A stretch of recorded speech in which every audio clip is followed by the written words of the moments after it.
हंत सिद्ध सूर्य उपाध्याय साधु सर्व अर्थ के प्रकाशी मांगलिक उपकारी है। दिन को स्वरूप जान रागते भई जो भक्ति काय को न माए स्तुति को जारी है। धन्य धन्य तुम ही से काज सब आज भये कर जोरे बारंबार वंदना हमारी है। मंगल कल्याण सुख ऐसो हम चाहत हैं हो मेरी ऐसी दशा जैसी तुम धारी है। ऐसी दशा जैसी तुम धारी है। तो आज के हमारे जो गेस्ट हैं वो सभी को पता ही है, आपने पैम्फलेट देख ही लिया होगा। तो आज के हमारे गेस्ट हैं पंडित विक्रांत जी पाटनी, झालरा पाटन। और उनको मंच में इनवाइट करने से पहले मैं संक्षिप्त उनका परिचय दे देता हूँ। आई थिंक सभी को उनका परिचय थोड़ा थोड़ा हो गए, बट मैं थोड़ा सा संक्षिप्त में आपको एक परिचय दे देता हूँ कि पंडित विक्रांत जी पाटनी झालरा पाटन से बिलोंग करते हैं। ये झालरा पाटन झालावाड़ डिस्ट्रिक्ट राजस्थान में आता है और ये चांदखेड़ी के बहुत पास है। कोटा से 85 किलोमीटर्स के पास में पड़ता है। आपका जो प्रारंभिक जो शिक्षा हुई है वो झालरा पाटन में ही हुई है और उसके बाद आपने बीए शास्त्री और डबल एमए किया हुआ है। आपका जो एमए है वो प्राकृत अपभ्रंश और जैनागम में है और आपका जो दूसरा एमए है वो है आपका जैन दर्शन में। तो आप डबल आचार्य हैं, ठीक है। उसके बाद आपने जेआरएफ और नेट का एग्जाम दिया है, वो पहली बार में ही आपने क्रैक कर लिया था। और उसके बाद आपने पीएचडी के लिए अप्लाई किया। पीएचडी के लिए जो आपका टॉपिक था मैं देख के पढ़ूंगा, आप भी समझिएगा।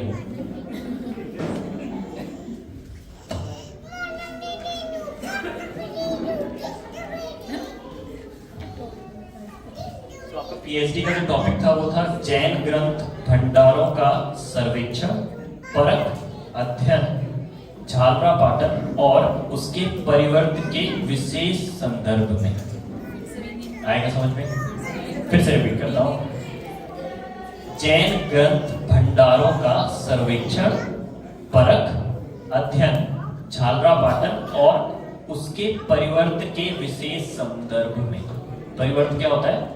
आसपास का जो एरिया है उसमें जितने भी जैन ग्रंथ भंडार हैं उनका सर्वेक्षण, परख और अध्ययन, ये आपका टॉपिक है।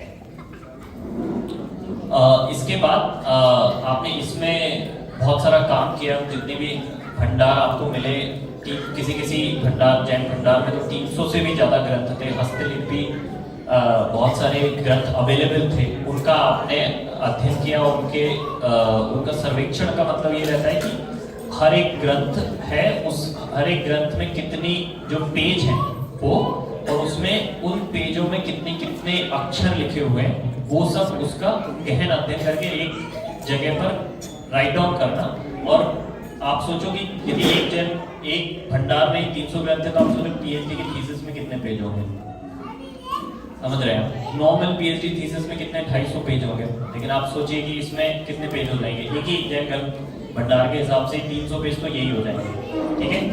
और इसके बाद में आप मोक्ष मार्ग प्रकाशक के संपर्क में आए, तो आपको जो मोक्ष मार्ग प्रकाशक चल रहा था, जो ऑलरेडी प्रिंटेड फॉर्म में अवेलेबल था, उसमें आपने क्या किया कि जो आपको हस्तलिखित प्रति मिली उसके हिसाब से जो भी त्रुटियां थी उसको आपने दूर किया।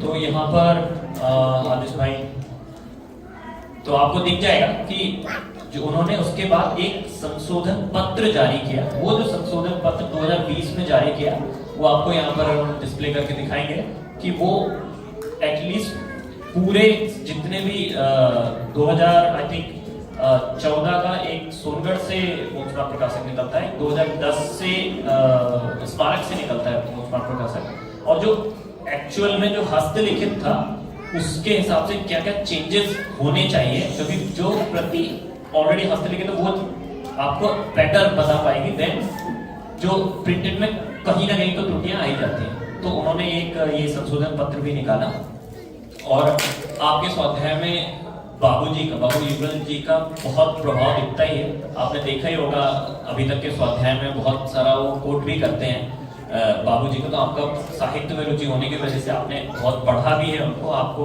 उनका समागम भी मिला 2006 में। तो ये तो आपका शॉर्ट इंट्रोडक्शन था और इसके बाद मैं पंडित जी को इनवाइट करता हूँ मंच पर, जोरदार तालियों के साथ पंडित जी की बात की।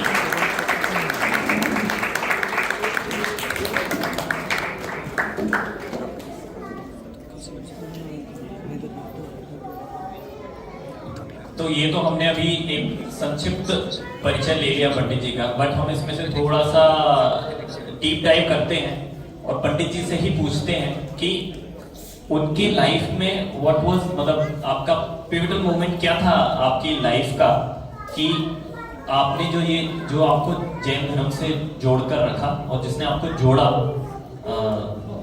जैन धर्म से।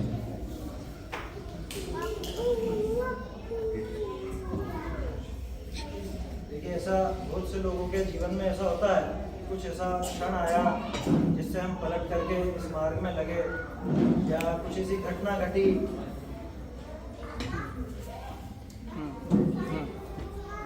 बहुत से लोगों को लगता है ऐसा कि भाई कुछ ऐसी घटना घटी होगी या कुछ ऐसा मतलब विशेष बात हुई होगी या किसी ने प्रेरणा दी होगी तो फिर इधर लगे होंगे, इस मार्ग में लगे होंगे।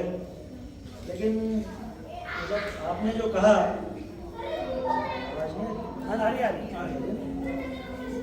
कि भाई ऐसा कौन सा ऐसा क्षण रहा जिसकी वजह से अपन इस मार्ग में लगे, ऐसा कुछ क्षण तो ख्याल आता नहीं है, क्योंकि मतलब परिवार में थोड़े धार्मिक संस्कार शुरू से थे। दादी को शुरू से जैसे मतलब पूजा पाठ स्वाध्याय वगैरह इनकी रुचि थी और वो कुछ भी ग्रंथ पढ़ती, कुरान वगैरह पढ़ती तो मुझे लेकर के बैठ जाती साथ में, मुझे पढ़ के सुनाओ। तो थोड़ी तो रुचि उससे थी और बचपन से ही मैं मतलब ध्यान आता, तीसरी क्लास में था तब भी मेरे को प्रक्षाल वगैरह करने जाता था, तो वो सब चीज़ें थी। और फिर धीरे धीरे बाद में स्वाध्याय वगैरह चालू हुई तो मैं भी बैठने लगा। मैंने ऐसा कोई वो क्या कहें, मैंने ऐसी कोई फोर्स नहीं थी या कुछ इस तरह का नहीं हुआ, कोई घटना नहीं घटी कि जिससे जीवन एकदम पलट गया या पहले तो बिल्कुल विपरीत थे और एकदम से सुधर गए या धर्म में लग गए, ऐसा नहीं था। यूँ ही कह सकते हैं पूर्व भाव का कोई संस्कार रहा, तो परिवार भी वैसा मिला और किस्मत की बात कि बचपन से सिखाने वाले भी वैसे ही मिले। मतलब मुझे ध्यान नहीं आता कि कभी किसी ने गलत बात सिखाई, वो भले बाद में खुद गलत हो गया, वो एक गलत बात है। जैसे जिन्होंने, एक घटना सुनाता हूँ छोटी सी, जिन्होंने प्रक्षाल करना सिखाया वो ये बताते थे कि अपने को फूल के सर जरा भी लगाए तो गिरती रहती थी। जब बचपन में मैं जाता था तो 20-पंथी मंदिर था और वहाँ पे फूल के सर लगी हुई रहती थी, लेकिन हम लोग जब करते थे प्रक्षाल तो वो सारी की सारी पहुँचती। उन्होंने सिखाया कि जिनेंद्र भगवान की प्रतिमा जिनेंद्र देव जैसी ही होती है साक्षात, जिन प्रतिमा जिन साल की, तो उसमें अपने को जरा भी कोई राग द्वेष का पोषक कुछ नहीं होना चाहिए। तो ये बचपन में उन्होंने मुझे सिखाया था, जिन्होंने मुझे सिखाया। लेकिन उसके बाद कुछ वर्षों बाद उनको पता नहीं किसी ने क्या सिखा दिया कि वो खुद फूल केसर वगैरह सब चढ़ाने लगे। मैंने कहने का अर्थ ये है कि मुझे संयोग जो मिले पुण्य के उदय से अपने आप ऐसे मिलते गए कि गलत शिक्षा देने वाला कोई नहीं मिला। वो खुद भले बाद में गलत हुआ हो या सही रहा हो, वो एक अलग बात है, लेकिन ऐसा जो पाइवटल मोमेंट आप बोल रहे हो इस तरह का कोई मोमेंट तो नहीं था। हाँ, इतना जरूर है कि जीवन में परिवर्तन जो मानता हूँ मैं, एक निर्णय, मेरे पापा का जो एक निर्णय था कि इसको जयपुर जाना है, शास्त्री करना है, वो निर्णय अपन कह सकते हैं इसमें कि आज जो मतलब जो कुछ भी आपको नजर आता है थोड़ा बहुत, तो वो उसकी देन है। अगर वो उनका निर्णय नहीं होता और मेरा भी मन जैसा नहीं बनता तो आज कुछ अलग जीवन होता, क्या पता है। सही बात है, पारिवारिक वातावरण तो बहुत इम्पोर्टेंट है और उसके साथ में जब आप परिवार से बाहर गए, जब आप स्मारक गए, तो इससे रिलेटेड एक क्वेश्चन आता है मन में कि आपकी जो ये समझ है स्मारक से और भी विकसित होती गई और स्मारक ने आपके जीवन में क्या रोल प्ले किया? देखो, एक चीज, कोई भी अगर बाहर रह करके हॉस्टल लाइफ जिया है तो दुनिया में सभी कहेंगे कि वो हमारे सबसे अच्छे दिन थे। कहीं भी रहा, कहीं भी, मतलब मैं नहीं कह रहा हूँ कि धार्मिक हॉस्टल, तो जब वो लोग जो कि धर्म से जुड़े हुए भी नहीं है और पूरा पाप में ही डूबे रहते हैं, उसके बाद भी उनको अपना गोल्डन पीरियड नजर आता है, तो हमको तो दुनिया की सबसे ऊंची चीज मिली। और लाइफ चेंजिंग मोमेंट जो आप कह रहे थे, तो वो तो स्मारक में जाना और वहां से वो चीजें सीखना, ऐसा नहीं कि वहीं जाकर के मैं पढ़ा और वहीं से सीखा, लेकिन उसके पहले भी समझता तो था थोड़ा बहुत, लेकिन किस तरह से शास्त्रों को पढ़ना, किस तरह से अर्थ समझना और एक समझ जो विकसित होती है, वो उम्र भी ऐसी होती है 15 से 20 साल के बीच की, आपकी जो भी पर्सनैलिटी वो उसी टाइम पर बनती है। आप किस तरह के व्यक्ति होने वाले हो ये उसी समय निर्भर, मतलब उस पर ही निर्भर करता है। तो जाहिर सी बात है जीवन पे उसका असर तो बहुत ज़्यादा है। वहाँ पे जो गुरुजन मिले, जिनसे हम पढ़े सीखे, जो साथी मिले, और सबसे खास चीज़ होती है ना तो कोई व्यक्ति का असर होता है, ना कोई बिल्डिंग का असर होता है, माहौल का एक असर। तो वो जो माहौल वहाँ पे मिला, उस माहौल का वास्तव में बहुत सही बात है, माहौल का तो फर्क पड़ता ही है। हम भी यहाँ पर वो भी निमित्त ही है ना, योग्यता खुद की काम करती है। सही बात है। तो हम भी यहाँ पर सब इकट्ठे होकर ये ऑलरेडी माहौल बनाए हुए ही हैं।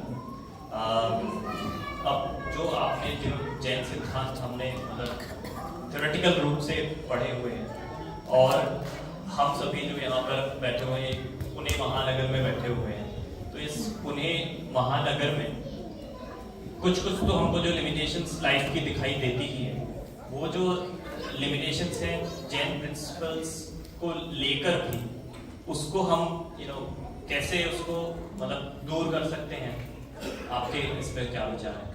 देखो, सबसे सीधा तरीका तो छोड़ दो सबसे सीधा उपाय तो यही, लेकिन मुझे पता है वो कहने मात्र में और करने में बहुत हिम्मत लगती है। तो ये बात तो सही है, महानगरों में जो अपनी जीवन शैली है, आपकी जो लाइफ स्टाइल है, वो धर्म के साधन के अनुसार तो नहीं, ये हकीकत है।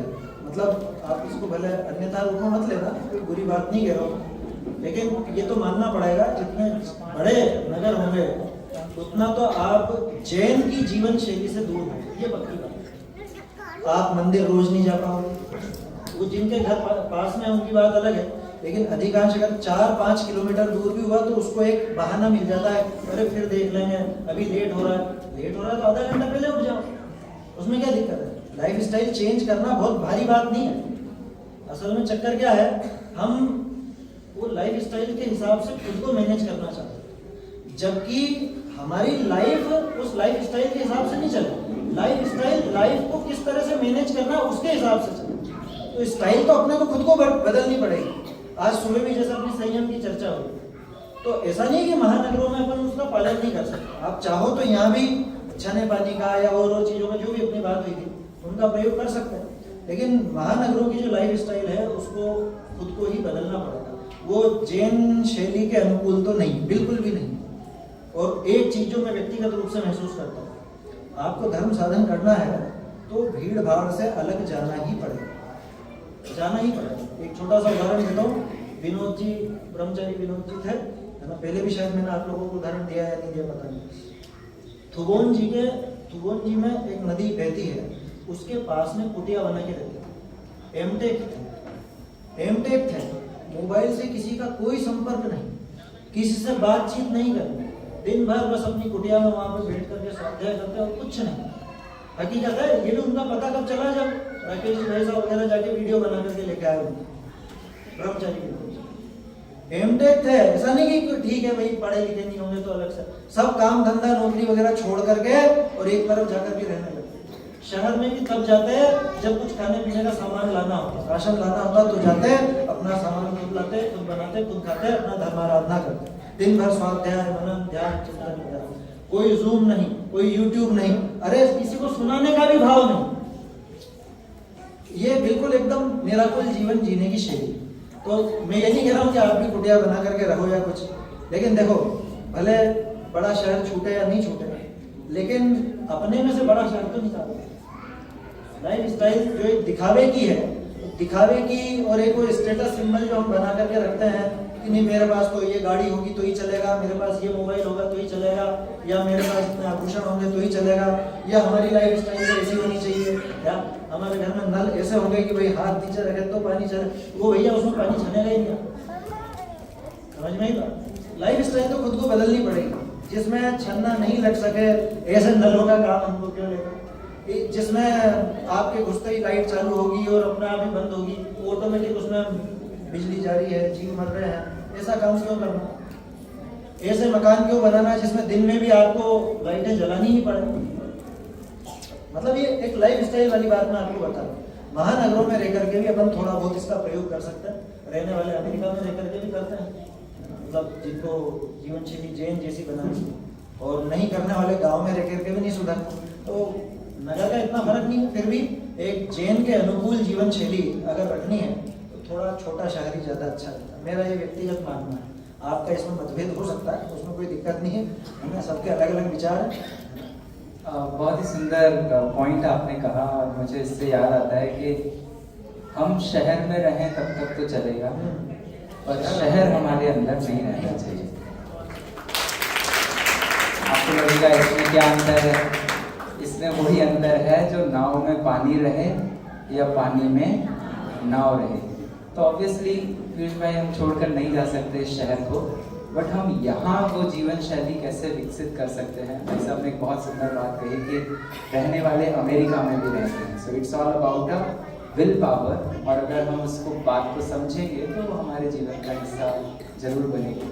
बहुत ही I really get inspired with this particular thought कि हम यहाँ भी छोड़ सके तो अच्छी बात है। और विनोद जी भाई साहब का जो आपने उदाहरण दिया वो तो मैंने भी वो वीडियो देखा था, हम भी करते हैं। आई थिंक वीकेंड में हम जाते हैं कहीं कहीं, और लेकिन आप सब लोग साथ में जाते हैं, वो हमारा वीकेंड मोक्ष होता है बस। तो yes we do that, but देखेंगे कभी 2 दिन कैसे 7 दिन में बदलेंगे आगे।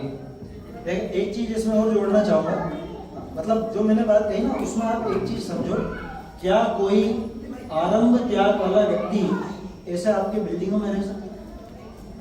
वो लिफ्ट का प्रयोग कैसे करे? वो कैसे 6वीं 7वीं 10वीं 12वीं मंजिल तक जाएगा?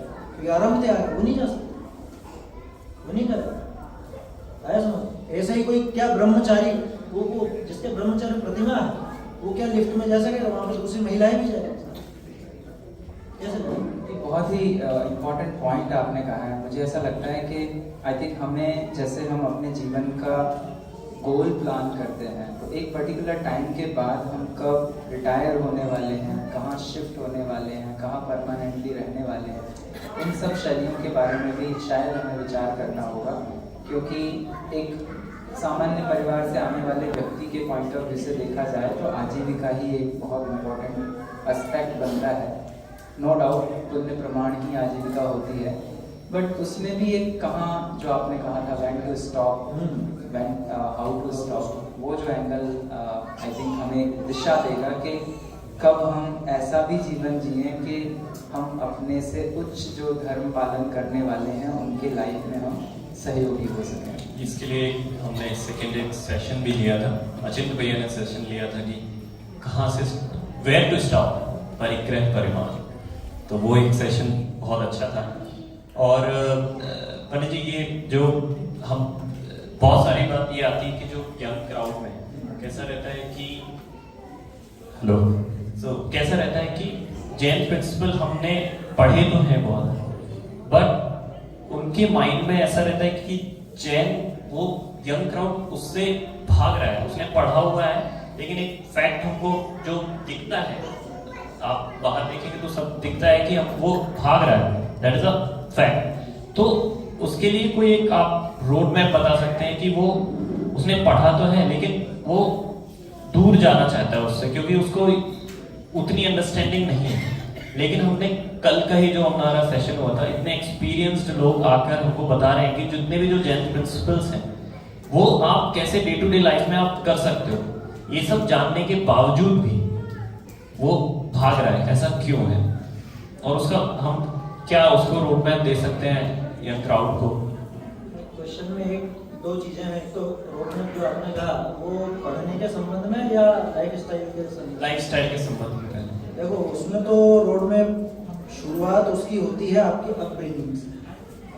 सबसे जरूरी यही, माँ बाप जब उस बच्चे के सामने ही मतलब उन चीज़ों को महत्व देते हैं जिसकी वजह से आगे जाके ये उनमें फंसेगा। मतलब 5 इंद्रिय के विषय भोगों की महत्व वो रखते हैं, या उसको बचपन से दिखाया जाता है कि हाँ ऐसा ऐसा अपने को बनना है, या ऐसी लाइफ स्टाइल होनी है, या अपने को ऐसी गाड़ी होनी चाहिए, या इस तरह का अपने को ये सब रुपया पैसा होना चाहिए, या समझ लीजिए कि देखो ऐसे ऐसे सक्सेसफुल लोग ये हैं। जब उनके दिमाग में ऐसी छवि बचपन से बिठाई जाती है तो वो तो बाद में भाग नहीं भागना। तो जो रोड मैप वाली बात है उसकी शुरुआत बचपन से हुई। आपको आदर्श किनको दिखाना है ये माँ बाप की जिम्मेदारी बहुत ज्यादा है। अब लेकिन समस्या दूसरी है, उनकी तो वो स्टेज तो निकल गई। अब आपका क्वेश्चन है कि जो युवा लोग हैं वो दूर क्यों भाग रहे हैं? उसका एक बड़ा कारण या 2 बड़े कारण ये समझ में आते हैं कि जो दूसरे लोग जिनके पास वो धर्म सीखने जाते भी हैं तो वो उनको ले दे करके कुछ ना कुछ तुम ऐसा करो वैसा करो, धोती दुपट्टा पहनो, या तुम ये मत खाओ वो मत खाओ, सीधे मतलब एक फोर्सफुली उनको कुछ ना कुछ करने को या छोड़ने को कहते हैं और उसका लॉजिक नहीं देते। तो जब वो लॉजिक नहीं मिलता है उनका वो दिमाग समझ नहीं पाता है कि मुझे करना क्यों है, और आज तक तो नहीं किया था मैंने, या मेरे माँ बाप भी तो नहीं करते हैं, या दूसरे लोग भी तो नहीं करते हैं। तो जब वो फोर्सफुली उनके ऊपर मतलब लादा जाता है तो वो उसको डिनाई करते हैं, डिनाइल मोड पर आ जाते हैं और उससे दूर भागते हैं। एक कारण तो ये। दूसरा कारण उसमें जो समझ में आता है कि वो बराबर उस चीज को न तो पढ़ते हैं न समझते हैं। अभी आपने उसमें एक चीज जोड़ी कि पहले पढ़े लिखे भी हैं थोड़े लोग, लेकिन वो पढ़ाई लिखाई बस ऐसे ऊपरी ऊपरी हो गई, उसको बारीकी से समझ नहीं पाए। तो वास्तव में रोड मैप तो इस चीज का होना चाहिए कि ग्रंथों को किस तरह से पढ़ना, माने आपको वो चीज कैसे सीखनी, वो चीज उसमें मुख्य होती है। दूसरा एक और पॉइंट जो मेरे ख्याल में आता है, कई बार वो किसी के पास कुछ सीखने जाते हैं या सीखने नहीं भी गए। मान लो अभी 10 लक्षण है ना, आप सब लोग बहुत से लोग नए भी आए हैं, है ना। अब कोई आया और उसको नहीं मालूम कि किस तरह से क्या चीज करनी है, उसने मान लो कोई छोटी मोटी गलती की और इधर से कोई पुराना बुजुर्ग व्यक्ति उस पर पिल पड़ा, यार तुमको बिल्कुल अकल नहीं है, साल भर तो आते नहीं और अभी आए हो और ऐसा कर रहे हो वैसा कर रहे हो, वो अगले दिन से आएगा। मान लो अभी अपन स्वाध्याय कर रहे हैं, ठीक है, स्वाध्याय अपनी आधे घंटे की हो चुकी और बाद में कोई आया, अब उसको देख करके दूसरा कुछ टोंटबाजी करे, इनको टाइम की परवाह नहीं, अब चले आ रहे हैं बाबू साहब, तो वो वहां पे फिर अगले दिन से आने वाला नहीं है, वो दूर हो जाएगा। मतलब एक तो ये कि वो उस चीज को समझ नहीं पाए, उसको कोई लॉजिक मिले नहीं, दूसरी बात है फटकार और मिली तो वो दूर भागेगा। तो रोड में अगर अपन समाज की तरफ से कहें तो समाज को तो ये समझना चाहिए कोई भी आए कैसे भी आए उसको पुचकार के गले लगाकर आप इस मार्ग पर लाओ, प्यार से ही आएगा, मार से नहीं आएगा। यहाँ पे बंदूक के दम पे पलटा नहीं जाता है ना, यहाँ तो उस बात को लॉजिक से प्रेम से उसको अपनापन दिखाए। अरे वो साधर्मी वात्सल्य किसका नाम है, स्थितिकरण किसका नाम है, प्रभावना किसका नाम है। अगर आप किसी को मतलब इस तरह से फटकारोगे या उसको करोगे तो ये तो आप प्रभावना का काम हो जाता है, उससे वो जुड़ेगा नहीं टूटेगा। रही बात वो यंग लोग क्या करें, ये तो समाज की तरफ से मैंने कहा, वो क्या करें, तो एक ही उपाय है कि पढ़ने की आदत डालनी पड़ेगी, स्वाध्याय की आदत डालनी पड़ेगी। उसके बिना समझ में नहीं आने वाला, उसके बिना तो उसको पूजा भी समझ में नहीं आएगी, उसके बिना दर्शन कैसे करना ये भी समझ में नहीं आएगा, पूजा में क्या बोलना क्यों बोलना क्यों चढ़ाना क्या चढ़ाना कुछ भी समझ में नहीं आता। इसलिए पढ़ना बहुत जरूरी है और पढ़ने के लिए मैं 2-3 पॉइंट्स उसमें कहना चाहूंगा किस तरह से पढ़ना। आई थिंक ये पढ़ने के पॉइंट पर हम आएंगे, बट आपके मूल जो आपने अभी एक हमें सॉल्यूशन दिया, इसमें आई थिंक पहला सॉल्यूशन जो झलक रहा है वो है वात्सल्य। क्योंकि बिना वात्सल्य के हम लोग एक बहुत सुंदर पंक्ति सुनते हैं हिंदी साहित्य में, बैर बढ़ाते मंदिर मस्जिद बैर घटाती मधुशाला, कि मुझे अगर अपने दोस्त के साथ डिस्को में जाना है, पार्टी में जाना है, वहाँ तो बड़ा वेलकमिंग नेचर होता है, और मंदिर में आ जाओ तो फटकार मिलती है। So I think this as a social responsibility वो एक हमारा कनेक्ट बनता है कि हम कैसे किसको जोड़ने की एक बात हो। दूसरा पॉइंट आपने जो भाई साहब कहा था कि उसको पढ़ना पड़ेगा, बट पढ़ने के पहले समस्या ये है कि मैं जब पढ़ता नहीं था तब बढ़िया था, क्योंकि वो ढोल बजा के आराम से मस्त रह रहे हैं, आधा किलो लड्डू चढ़ा के खुशी मिल रही है, शाम को आराम से सो रहे हैं, सुकून की नींद आ रही है। आपके स्वाध्याय में आते हैं, आप बताते हो कि भैया तुम तो छना पानी भी यूज़ नहीं कर रहे हो, और वो तो मैं प्रैक्टिकली घर पे कर भी नहीं पाऊँगा, तो मेरी तो रात की नींद वैसे ही गायब हो जाती है। तो ऐसी सिचुएशन में मैं बड़ा द्वंद में हूँ कि सच में जानूँ भी कि बिना जान के खुश हूँ। यहाँ पे उसका भी सीधा उपाय यही है, सीधे ही कोई क्रिया मत अपनाओ। उसके पीछे जो लॉजिक है, उसके पीछे जो लिखा है, उसको तो आप पढ़ो।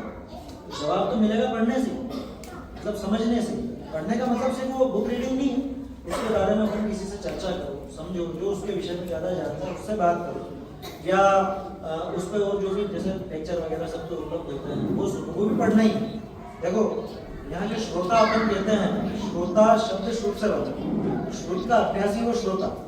तो श्रुत लिखित भी है तो उसको पढ़ने वाला भी श्रोता है, और श्रुत बोला भी जाता है उसको सुनने वाला भी श्रोता। तो सुनना और पढ़ना ये दोनों काम तो उसको करने ही पड़ेंगे। जैसे जो आपने कहा कि ऐसी क्रिया बता दी स्वाध्याय, तो सीधे सीधे तो नहीं बताई, पहले उसके पीछे लॉजिक ही दिए। उसमें पहले जैसे अपन ने पानी छानने का एक उदाहरण दिया, तो उसमें पहले अपन ने समझा कि भाई हम भी जीव हैं, तो दूसरे भी जीव हैं, मैं दुखी होता हूँ वैसा वो भी दुखी होता है। अब अगर उसके हृदय में जरा सी दया है और वो पढ़ करके उसको थोड़ा सा लगेगा, तो वो सुधार तो अपने आप करेगा, किसी को कराना नहीं पड़ेगा।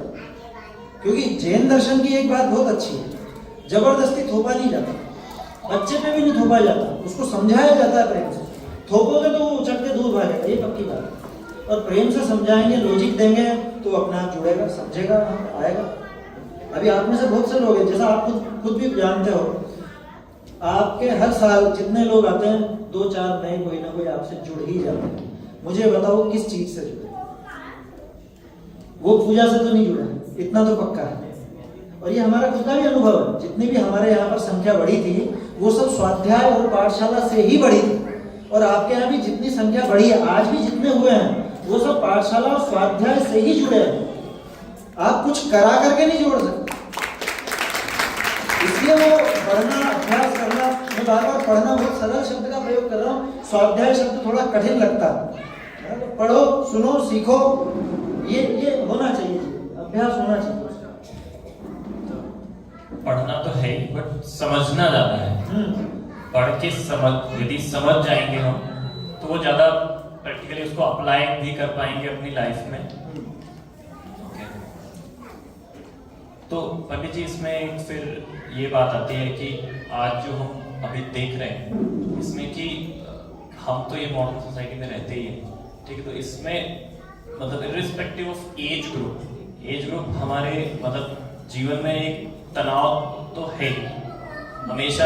मतलब ऐसा नहीं है कि यदि कोई 5 साल का एक्सपीरियंस है, 10 साल एक्सपीरियंस है या 30 साल एक्सपीरियंस भी है, तो उसके जीवन में वो तनाव है। तो जैन दर्शन इस तरीके के तनाव के लिए हमको मतलब क्या समझाता है, हम इसमें क्या करें? देखो, वो तो बहुत लंबी थ्योरी है, क्या समझाता है, क्योंकि उसमें बहुत सारे सिद्धांत हैं। मैं तो कह रहा हूँ एक भी सिद्धांत को पकड़ करके अगर उस पर सोचे, वो जो तनाव कह रहे हो आप, वो तनाव नहीं रहने वाला। चाहे वो पुण्य पाप का सिद्धांत ले लो, चाहे क्रमबद्ध पर्याय का सिद्धांत ले लो, चाहे निमित्त नैमित्तिक का सिद्धांत ले लो, चाहे भेद विज्ञान का ले लो, चाहे वस्तु स्वतंत्र का ले लो। मैं तो कह रहा हूँ एक भी सिद्धांत को पकड़कर अगर आप वहां पर अप्लाई करने की कोशिश करोगे तो वो तनाव रहने वाला है। और मैं एक चीज गारंटी से कह सकता हूँ, अगर जिनवाणी का स्वाध्यायी है, मतलब ढंग से, ऐसा नहीं रीडिंग वाला नहीं, इंडिया में अगर कोई सा भी 2 पेज खोल लिए पढ़ लिए, वो वाला नहीं, अच्छे से अगर पढ़ता है, ये गारंटी है वो कभी डिप्रेशन का शिकार नहीं हो सकता। ये हकीकत है। स्वाध्याय कभी आपको डिप्रेशन का शिकार नहीं मिलेगा। हाँ, टेंशन सामान्य सी थोड़ी बहुत हो सकती है परिवार की, और वो जितना उसका चारित्र होगा, अपन मतलब अगर पर्टिकुलर वैसी बात करें तो जितना राग द्वेष है वो उसको थोड़ी बहुत हो सकती है, लेकिन उसकी दवाई भी वही है, वो उसी से अपने उस टेंशन को दूर करता है। लोग बात कहते हैं हमको रातों को नींद नहीं आती, ये नहीं आती। अरे जिनवाणी की तो मीठी लोरी ऐसी है कि लोग बाग उसको सुनकर के सारी टेंशन भूल जाते हैं। आया समझ? नींद नहीं आना ये तो कोई बीमारी नहीं है, बल्कि बहुत से वो तो इसमें भी नींद निकाल लेते हैं। आया समझ? तो खैर, नहीं समझने वालों को भी नींद आ जाती है, यहाँ तो समझने वालों को तो शांतिपूर्ण आएगी।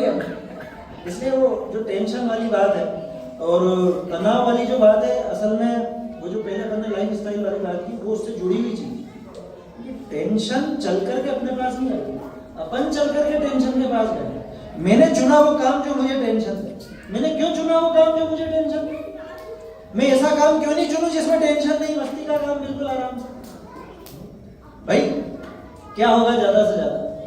लाख नहीं कमाऊंगा, 50,000 कमाऊंगा, खानी तो वही 2 रोटियां हैं, काम तो उसमें भी चल जाता है। अगर आपकी लाइफ स्टाइल ऐसी है कि आपको ज्यादा कोई ऐसा बहुत इच्छा नहीं है कि मेरे पास ये भी होना चाहिए वो भी होना चाहिए, तो बहुत आसानी से जीवन चल जाता है। भागचंद जी बहुत बड़े विद्वान हैं। आप जीवन के टेंशन की बात करो तो बनारसी दास जी और भागचंद जी, इनका जीवन पढ़िए। बनारसी दास जी का तो इतना गजब का जीवन है, वो जीवनी आप उनकी पढ़ेंगे तो आंखें खुली रह जाएंगी। एक ही व्यक्ति किसी समय में वो अपने जीवन में करोड़पति हो रहा है और किसी समय में ऐसी नौबत आ गई कि वो चाट के ठेले वाले से भी उधार के पैसे देने से बचने के लिए दूसरी जगह से निकलता है। और वो चाट के ठेले वाला भी जानता है कि अरे शर्मिंदा हो रहा है, अरे मत घबराओ, आप तो आओ, आप मत दो मुझे पैसा। वो इतने प्रेम से बुला, ऐसी स्थिति। उसी व्यक्ति की 3-3 शादियां हुई, 9-9 बच्चे हुए, एक बच्चा जीवित नहीं रहा, एक बच्चा जीवित नहीं रहा, एक भी बच्चा। सोचो जीवन में कैसी उटपटांग हरकतें होगी। कौन शादी करके आ रहे हैं, उधर कोई मर रहा है घर में, कोई कैसा हो रहा है, कोई कैसा, मतलब कितनी विपरीत उनकी जीवन में परिस्थितियां बनी है, लेकिन फिर भी उनकी शांति बन गई। सामान्य थोड़ी बहुत तो टेंशन होती है, लेकिन उसका उपाय उनके पास है। भागचंद जी जीवन में कभी भी आर्थिक स्थिरता नहीं मिली, कभी भी नहीं मिली। एक गांव से दूसरे गांव में गए, दूसरे से तीसरे में। आपको पता है भागचंद जी कहाँ गए? ईसागढ़ में रहे, वहां काम नहीं बना। ग्वालियर गए, वहां काम नहीं बना। जयपुर गए, मरण कहाँ पे हुआ? समाधि मरण हुआ उनका, कहाँ पे हुआ? मंदसौर में हुआ। बताओ, मतलब वो व्यक्ति कितना घूमे, कितने बचे। और समाज को जब पता चला इतने बड़े विद्वान हैं, तो उन्होंने उनकी सहायता भी करने की कोशिश की। तो उन्होंने सहायता को उधार की तरह गिना, और जब वहां से जाने लगे तो लोगों ने जो कुछ दिया था वो सब वापस वहीं पे लौटा के चले। जबकि जरूरत है, जरूरत होने पर भी इतने निर्वांछक व्यक्ति की कैसे हो पाए? तो जिनवानी के सिद्धांत की वजह से। तो जीवन में उतार रखी थी जिनवानी। अपने आप इतिहास उठा के देखोगे तो कोई भी विद्वान, जो बड़े बड़े विद्वान हुए हैं, उनमें से एक दौलत राम जी कासरीवाल को आप छोड़ दो, वो अच्छे ऊंचे पद पर थे, बाकी कोई भी विद्वान आर्थिक रूप से बहुत संपन्न नहीं थे, लेकिन जीवन में शांति जबरदस्त थी। किसकी वजह से? जिनवानी के सिद्धांतों की वजह से। तो जो आप कह रहे हो कि जिनवानी के सिद्धांत किस तरह से मदद करते हैं, वो तो जब अप्लाई करके देखो तो पता चले। गुड़ का स्वाद मीठा है ये बता सकता हूँ, पर कैसा है ये इसके लिए तो चखना ही पड़ेगा, नए व्यक्ति को भी चखना पड़ेगा। बहुत ठीक बात है, क्योंकि मणि कांचन संयोग जिसे कहा जाता है कि सरस्वती और लक्ष्मी दोनों एक जगह मिले, ये बहुत रेयरेस्ट कॉम्बिनेशन है। इन जनरल हमेशा ही ये अपने को द्वंद्व देखने को मिलता है। बट मैं आपके कन्वर्सेशन से एक बहुत फनी बात निकालता हूँ कि हमारी स्वाध्याय सभाएं, स्वाध्याय के माध्यम से जो टेंशन रिलीफ करे वो तो एक अलग ही बात है, पर यहाँ आके शांति से जो नींद निकालने वाला जो आपने पॉइंट कहा है वो बड़ा ही सुंदर पॉइंट है। मैं सच में बता रहा हूँ, कितने लोगों की टेंशन तो जिन लोगों ने फिजिकल सभाएं सच में अटेंड की हैं, कितने लोगों की टेंशन तो इस सभा में खत्म ही हो जाती है। मतलब ये जो एक व्यवस्था है, एंड आपने जो 2 विद्वानों का रेफरेंस दिया, आई थिंक ये एक बहुत सुंदर इशारा कर रहा है कि हमें ढूंढना पड़ेगा कि हमारे जैसा भी कोई है। महामनगरों की एक बड़ी समस्या ये है कि मैं अकेला जूझ रहा हूँ अपनी समस्या से, अब कहूँ किससे जाके? तो कह ना पाने का जो दुख है वो आई थिंक हमारा BBS MPN ग्रुप पूरा कर सकता है कि हम अपने साधर्मियों को ढूंढें, इसमें इनसे बात करें, इनसे मिलें। तो एक स्वाध्याय सभा के साथ साथ जो एक पैकेज पूरा उसमें मिलता है, आई थिंक ये एक स्ट्रेस रिलीफ का एक बहुत बड़ा मंत्र हो सकता है कि वो सिर्फ आपको स्वाध्याय नहीं देता है, बल्कि आपके जीवन के बहुत सारे एस्पेक्ट्स को एब्जॉर्ब करके एक बहुत सुंदर स्वस्थ चित्रण आपका प्रस्तुत करता है। इसमें एक चीज और जोड़ना चाहूंगा, दर्शन पहाड़ में जाता है, जिन वर्ण मोसा मैडम, जिन वचन अमृत औषधि, अमृत औषधि कहा है।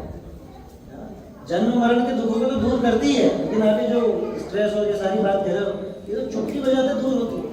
मेरी गारंटी है, आप करके देख लेना, जब भी टेंशन हो या कुछ ऐसा हो, कुछ नहीं सूझ रहा है, मोक्ष मार्ग प्रकाशक आंख नीच के कोई सा भी पन्ना खोल लेना, पढ़ लेना, 5 मिनट में टेंशन दूर नहीं होगी मेरी गारंटी। हाँ, समझ करके रीडिंग लगाने में गारंटी भी, कंडीशन तो रहेगी, समझने की कंडीशन तो रहेगी। सही बात है। और एक इसमें किसी से आप बात करें जो यंग जनरेशन जो तनाव और ये फेस कर रहा है, उसमें से एक बहुत ही कॉमन क्वेश्चन निकल के आया मेरा जो भी डिस्कशन हुआ सभी के साथ में, कि यहाँ पर हम एज अ वर्किंग पेरेंट रह रहे हैं, दोनों जो पति पत्नी दोनों ही जॉब करते हैं, तो आप इतनी जगह पर आप जाते हैं तो उनमें आप क्या चैलेंजेस देखते हैं रिलेटेड टू जैन फिलॉसफी से ऐड, मतलब जो जुड़ना भी चाहते हैं बट बिकॉज दोनों ही काम कर रहे हैं तो वो ना तो खुद भी कुछ कर पा रहे हैं और ना ही अपने बच्चों को कुछ दे पा रहे हैं। देखो, इसमें एक चीज है, मतलब मेरा व्यक्तिगत रूप से मानना है, दोनों तो काम करने वाले नहीं होने चाहिए, दो में से एक जना काम करे। उसका कारण यह है कि बच्चों को संस्कार सबसे पहले माँ बाप से मिले। दो में से एक को तो, मैं ये नहीं कह रहा हूँ कि पुरुष या महिला, अगर महिला काम पे जाती है तो पुरुष घर में रहे, उसमें वो अपने समाज के हिसाब से अपने को अजीब लगती है बात, लेकिन हकीकत है ये दोनों में से एक को तो काम। अच्छा, और घर को संभालना ये कोई मामूली काम थोड़ी ना, बच्चों को संभालना मेरी नजर में लौकिक काम में सबसे महान काम है। नई पीढ़ी को उस लायक करना, नई पीढ़ी को हर मार्ग से जोड़ना, ये मामूली बात नहीं है। और उसके लिए दोनों में से एक का तो घर पे टिकना जरूरी है, नहीं तो फिर तो आया पालेगी बच्चों को, और फिर तो जैसी आया होंगी वैसे वो बच्चे बने। आया तो समझते हैं नैनी आज दिन में कुछ बात आई थी इस तरह, तो इसलिए दोनों में से एक को तो रुकना चाहिए। मतलब ये मेरी व्यक्तिगत सोच है, आपकी अलग अलग सोच हो सकती है, वो तो सबका डिफरेंस है। अब रही बात चैलेंजेस, चैलेंज तो देखो हम लोगों को इतने नजर नहीं आते, उसका कारण यह है कि लोग हमारे सामने चैलेंज दिखाएंगे। भाई आपने कहा आप बाहर जाते हो, दूसरे लोगों से मिलते हो, तो हम तो जाते हैं अष्टानिका दशलक्षण में, लोगों की प्रवृत्ति, जैसा मैंने आर्जव के समय बात की थी, पूछता तो होगा लेकिन हाँ कभी कभी पूछते हैं, बिल्कुल पूछते हैं, पूछने को तो बहुत अलग अलग तरह की बातें भी पूछते हैं, है ना। अब वो तो यूं सोचते हैं भाई सारे जवाब हैं इनके पास, सारे जवाब किसी के पास नहीं होते, समझ में ही बात। लेकिन पर्सनल लाइफ से संबंधित बहुत सारी बातें, और ज़्यादातर वो टेंशन वाली बातें, और जिसमें ज़्यादातर जो मुझे समझ में आती हैं, खासतौर पे जो अपने धर्म से रिलेटेड बात की, अधिकांश की समस्या ये रहती है कि मान लो पति को धर्म में रुचि है तो पत्नी को रुचि नहीं, या पत्नी को रुचि है और पति को रुचि नहीं। बड़ी भारी समस्या है, बड़ी भारी समस्या, क्योंकि अब तो शादी हो चुकी है, ठीक है ना। और अपने आप वो संबंध विच्छेद वाली बात अपन नहीं करते, अपने को उचित लगता भी, क्योंकि ठीक है जैसा भी है, पुण्य का उदय पाप का उदय स्वीकार। बैरिस्टर चंपक राय जी, नाम सुना आपको, बड़े विद्वान थे बैरिस्टर चंपक राय जी, काफ़ी अच्छी अच्छी पुस्तकें उन्होंने लिखी। कंपेंडियम टू जीनियस बहुत अच्छी पुस्तक है, उसमें उन्होंने ये जो अपना संवेदना वाला आंदोलन हुआ था, उसमें उनकी एक पुस्तक बहुत प्रसिद्ध हुई, मतलब हम लोगों ने तो बहुत फॉरवर्ड की थी, क्योंकि उन्होंने उसमें अच्छी तरह से सिद्ध किया था ये आत्महत्या नहीं है। तो बैरिस्टर चंपक राय जी के जीवन में क्या हुआ कि उनकी पत्नी पागल थी, पागल थी का मतलब वो थोड़ी कुछ थी मेंटली डिस्टर्ब या कुछ इस तरह से, और ये बात उनसे छुपाई गई। जब शादी होने वाली थी तो उनसे छुपाई गई, उनके घर वालों को भी नहीं बताई गई और इनको भी नहीं बताई गई। शादी हो गई, शादी होने के बाद अगले दिन ही पता चला, तो घर वाले तो सब उखाड़ गए कि ये धोखाधड़ी करके शादी की, तो अपने को स्वीकार नहीं करना, अपन तो वापस छोड़ के आएंगे। बैरिस्टर चंपक राय जी ने क्या कहा, नहीं, मेरे पुण्य पाप के उदय अनुसार जैसी मिलनी थी सो मिली है, मैं उसको निभाऊंगा। मेरा उदय है, मैं भोगूंगा उसमें, मेरी क्षमता है, ठीक है। मैं ये बात किसकी कह रहा हूँ कि जिसमें पत्नी मेंटली थोड़ी सी डिस्टर्ब थी, धर्म विरोधी थी ऐसा नहीं, और बाद में कई वर्षों में उनका जो व्यवहार था बैरिस्टर चंपत राय जी, उस व्यवहार से धीरे धीरे धीरे धीरे वो सुधरी। उन्होंने जो भी किया ट्रीटमेंट, मतलब देखो असली तो वात्सल्य वाली बात है। उन्होंने जिस वात्सल्य से उसको रखा और जिस तरह से उसको ट्रीट किया, परिवार वाले विरोध थे, लेकिन उन्होंने उसको बिल्कुल एक पत्नी का दर्जा दिया और अपने समकक्ष माना, उसको सम्मान दिया और जैसे भी मतलब उनके व्यवहार से वो सुधर गई बात, मतलब उसकी वो स्थिति सुधर गई। मैं ये उदाहरण क्यों दे रहा हूँ, आपका प्रश्न तो दूसरा, मतलब अपन ने जो बात उसमें देखी कि पत्नी विपरीत है, पति विपरीत है, तो इसमें मतलब दिक्कत तो आएगी और गारंटी नहीं है कि वो सुधर भी जाए, गारंटी नहीं, लेकिन हम कोशिश ही तो कर सकते हैं।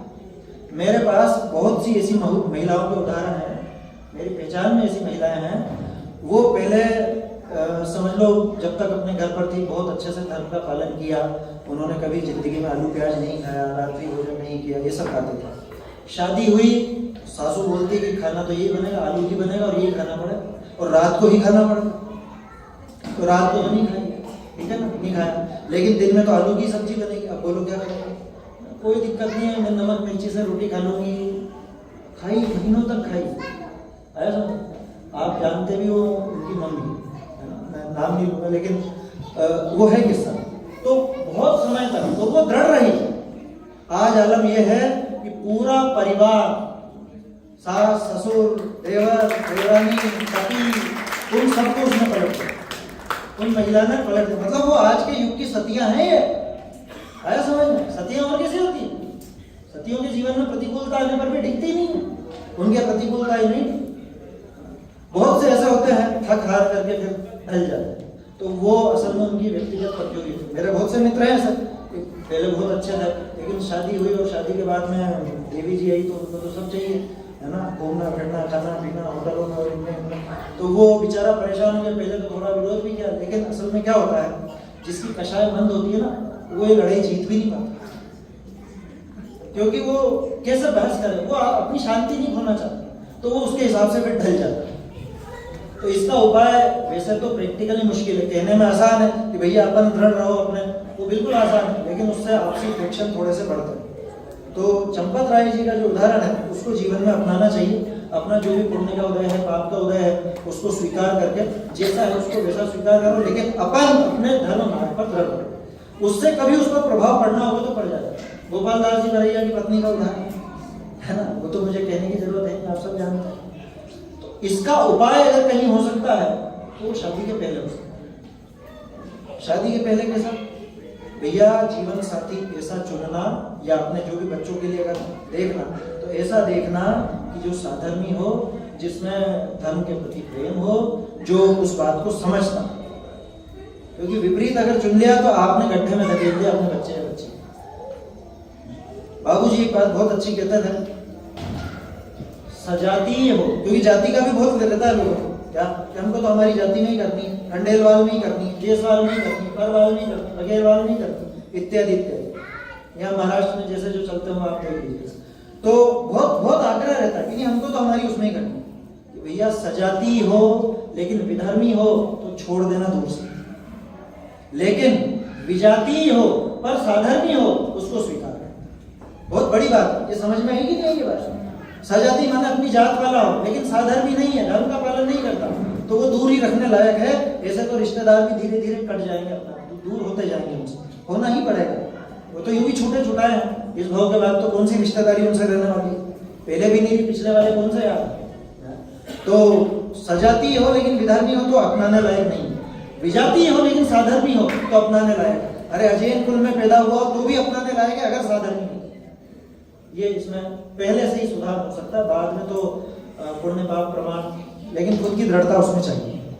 ये बहुत डेलिकेट टॉपिक है, इसमें कोई बाइनरी आंसर देना सच में बहुत मुश्किल है, बट आपने बहुत अच्छी तरीके से इसको कंपोज किया।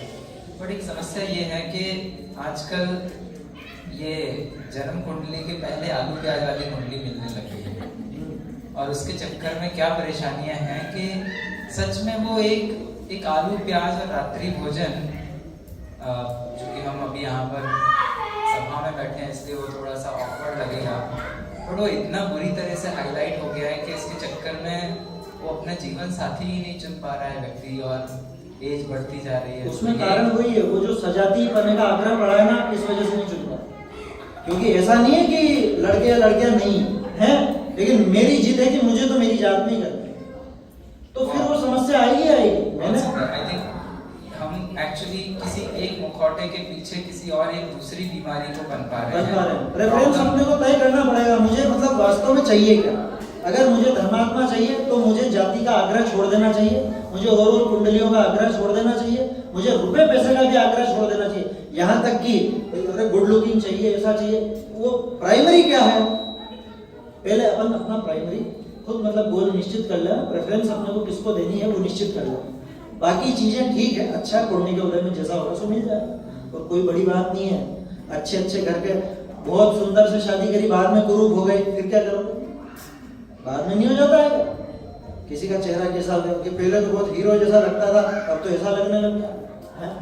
समझ में ही बात। तो नाम कर्म और पुण्य पाप के उदय के अनुसार सब बदलता है। पहले तो बिल्कुल ऐसी गांव जैसी लगती थी और अब देखो कितनी सुंदर हो गई।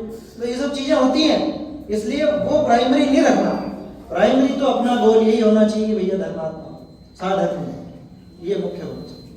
और जो हमारा मूल आई थिंक प्रश्न था कि यंग पेरेंट्स का point of view, again it's not a binary thing to do in a one day, but हाँ हमें प्लान करना चाहिए कि कैसे हम अपने बच्चों को ज़्यादा से ज़्यादा समय दे सकें और कैसे वो एक एडजस्टमेंट हो। तो आई थिंक आप उसको, चूँकि आंसर जब दिया जाएगा तो वो एंड गोल को रख के दिया जाएगा, बट आप समझदार हैं, ठीक तरीके से प्रोसेस कर ही रहे होंगे कि कैसे उस दिशा में आगे बढ़ना है। अभी इसमें पति पत्नी वाले फ्रिक्शन की बात आई, तो इसमें एक बात और छिपी हुई, वो शायद आपके आगे है कि नहीं मुझे पता नहीं। बच्चों को कैसे क्या ट्रीट करना, वो शायद अलग है कि इसमें। हाँ, इसी के साथ कर सकते हैं। पेरेंटिंग इज अ पेरेंटिंग, देखो पेरेंटिंग में कोई भी परफेक्ट नहीं होता, ये हकीकत है, ये हकीकत है। क्योंकि सिर्फ बच्चा बड़ा नहीं होता, माँ बाप भी उसके साथ ही बड़े होते हैं। माँ बाप भी सीखते हैं धीरे धीरे। अभी लग रहा है छोटे छोटे बच्चे तो सभी प्रेम करते हैं, लेकिन जब वो 3 साल का, 4 साल का, 5 साल का हो और फिर वो उधम मचाएगा, बदमाशी करेगा, कुछ तोड़ फोड़ करेगा, उस टाइम पे आपके एंगर इश्यू आपके होंगे, तो फिर रिएक्शन उधर से भी आएगा। इन सब चीज़ों को किस तरह से हैंडल किया जाए, है ना, तो वो एक अलग विषय है। वो तो साइकोलॉजी और जो भी है वो अपना विषय नहीं। अपना विषय इसमें यह होना चाहिए कि पेरेंटिंग किस तरह से करें कि उसकी धर्म में रुचि लगे। ये मेरे ख्याल से प्रश्न ये होना चाहिए कि हम उसको बचपन से कैसे उस मार्ग में जोड़ें, है ना। समय तो ज़्यादा हो रहा है तो मैं शॉर्ट में उसको करूँगा। वास्तव में बच्चे सीखते हैं देखकर, मेरे ख्याल से इसका आंसर है।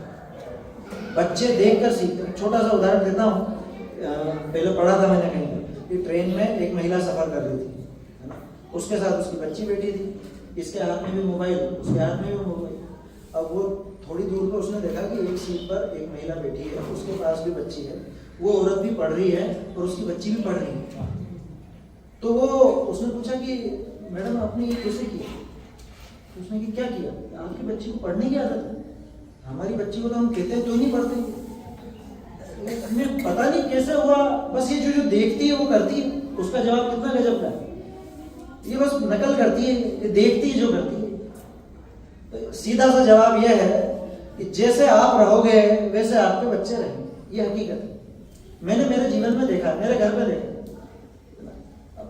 मैं कहना नहीं चाहता, लेकिन मेरा बेटा है, उसको बचपन से पढ़ने की आदत है। उसको पढ़ने की आदत कहाँ से? उसने अपने बाबा को देखा, उसने दिन भर उनको स्वाध्याय करते देखा। मैंने बहुत से फोटो उनके जैसे खींचे, इधर वो बैठे हुए हैं पापा और इधर वो मेरा बेटा बैठा हुआ, दोनों ग्रंथ खोल के बैठे, ये प्रद्युम्न पुराण पढ़ रहा है और ये इनका जो भी इनको पढ़ना वो पढ़। तो ऐसे कई बार ऐसा मन देख करके बहुत खुश होगा। मतलब आप भी सोचो आपके जीवन में ये कितना सुंदर दृश्य होगा कि दादा पोता, बाप बेटा, भाई भाई, पति पत्नी साथ में बैठ करके पढ़ रहे हैं, ये कितना गजब का दृश्य होगा। तो पेरेंटिंग तो इस तरह से होनी चाहिए। ये जो बात आपने सच में कही है कि एक्चुअली पेरेंट बनना मतलब अपना एक बहुत बड़ा त्याग उसमें शामिल होता है। हम चाहते हैं कि हम पेरेंट्स तो बन गए बट अपनी लाइफ का कुछ हिस्सा सच में छोड़ना नहीं चाहते। तो सच में ये हमें सोचना होगा कि जो जीव हमारे घर में आया है जैन कुल में आया है, उसके प्रति हमारी सच में क्या रिस्पॉन्सिबिलिटी बनती है. So I think being a responsible parent without taking any stress, that is the mantra we need to drive from it. I think हमने जिन्होंने चाइल्ड साइकोलॉजी पढ़ी है उसमें भी यही बात आती है कि बच्चे को आप बोल के नहीं कुछ सिखा सकते हो, बच्चा जो देखेगा वही करेगा. ये तो सभी को पता है, मतलब और यंग पेरेंट्स को, और आजकल के जमाने में जो डिजिटल जमाना है उसमें तो सब पढ़ लेते हैं, देख लेते हैं सब्जेक्ट. वो माएँ चाहती है बच्चा मोबाइल नहीं चलाए, अरे वो खुद बैठ करके उनके सामने चलाएगी तो कैसे छोड़ देगा. सीधी बात है. सही बात है. एक आई थिंक एक अंतिम प्रश्न लेकर हम यहाँ पर समाप्त करेंगे.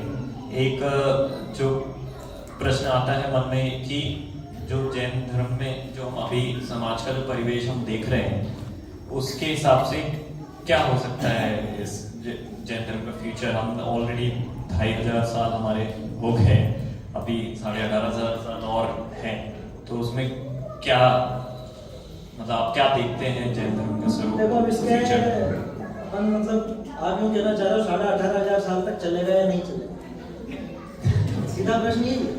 अभी के परिवेश के हिसाब से देखो अपन हिस्ट्री अगर देखें जैनिज्म की भी तो कोई कंटिन्यूटी ऐसी नजर नहीं आती. आप देखोगे आदिनाथ जी से अजितनाथ जी के बीच में ही आधा पूरा चौथा काल निकल गया, आधा चौथा काल, और बीच में शांतिनाथ जी तक बीच बीच में धर्म की विच्छित्ति हुई, फिर वापस से धर्म बनवा. तो वो लोग कहाँ से प्रकट हुए? मतलब कहने का अर्थ यह है, लौकिक में भी अपन देखते हैं, वैज्ञानिक लोग बताते हैं वो जैसे एंडेंजर्ड स्पीसीज होती हैं, विलुप्त प्राय, ये तो विलुप्त प्राय हुए, बहुत से तो विलुप्त हो चुके थे, और फिर कुछ दिन पहले पता चला वहां के जंगलों में ये जानवर फिर से देखा गया, इतने सैकड़ों वर्षों बाद देखा गया. तो ये क्या हुआ? देखो वो रुक रुक करके थोड़ा थोड़ा ऐसा चलता तो रहेगा, यहाँ नहीं वहाँ, वहाँ नहीं यहाँ. हिस्ट्री में आप देखोगे तीर्थंकर सब यूपी बिहार और इस साइड से, ठीक है. उसके बाद जो अपने आचार्य हुए भद्रबाहु स्वामी के बाद में, जब अकाल पड़ा उसके बाद सारे आचार्य, कुंद आचार्य, समंत भद्र आचार्य, सब साउथ से, तो कहाँ से कहाँ पहुंचे. उसके बाद फिर देखोगे विद्वान सारे जयपुर, आगरा और इस एरिया, मतलब देख रहे हैं ना अपन समय के हिसाब से क्षेत्र बदल रहा है, कभी कुछ कभी कुछ. इस युग में देखो तो गुजरात से क्रांति हो, पूरे देश भर में फिर कोई आश्चर्य नहीं. 150-200-300 साल बाद भारत में कम रह जाए, अमेरिका में ज्यादा हो जाए, तो वो कोई विशेष बात नहीं, लेकिन चलेगा. देखो और फ्यूचर देखें तो फ्यूचर तो हमेशा ब्राइट ही, क्योंकि फ्यूचर किसी और का रहता नहीं. फ्यूचर तो आप कह रहे हो धर्म का, ठीक है ना. धर्म का क्या फ्यूचर? धर्म क्या चीज? वापस भी प्रश्न करता हूँ, बेसिक सोचो, धर्म क्या?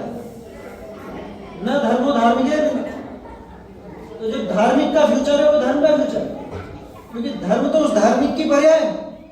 धार्मिक रहेंगे और रहेंगे, कम रहे ज्यादा रहे वो एक अलग मुद्दा है, यहाँ रहे वहां रहे वो एक अलग मुद्दा है, लेकिन वो रहेंगे तो चलेगा. वो तो चलेगा, 18,500 साल भी चलेगा.